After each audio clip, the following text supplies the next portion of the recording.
ChatGPT for Excel is live, the workflow upgrade, with guardrails. Show exactly how the ChatGPT spreadsheet add-ins change real work, and how to use them safely. Review first, privacy aware. The key change: ChatGPT is now designed to live inside Excel and Google Sheets as a sidebar experience, so the spreadsheet becomes the place you ask questions, generate formulas, and refactor messy models without context switching. The rule is simple: don't let AI free edit your whole model. Ask for a plan first, apply changes in small chunks, and run a checkpoint test after every change. If it touches formulas, you rerun the scenario and compare outputs. Workflow 1, Cleanup. Have ChatGPT rewrite headers, normalize formats, and produce a clean table structure.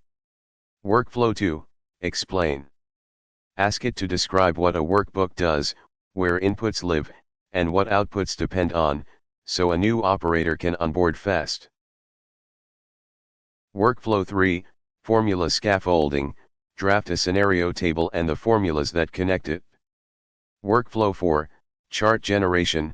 Draft a chart spec and the steps to create it, then you verify the ranges and labels. The two risks: correctness and confidentiality. Correctness fails silently when formulas change. Confidentiality fails when sensitive data gets pasted into the wrong place.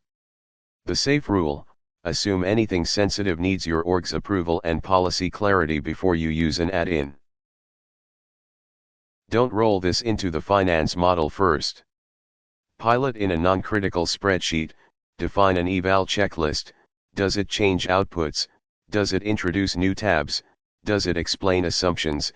And only then expand. Treat it like a junior analyst: fast drafts, strict review. AI in the spreadsheet can absolutely make teams faster, if you pair it with a review-first workflow and clear data rules. Without guardrails, it can also make teams faster at producing wrong numbers. The question: would you allow this in your team's core spreadsheet, and what rules would you require?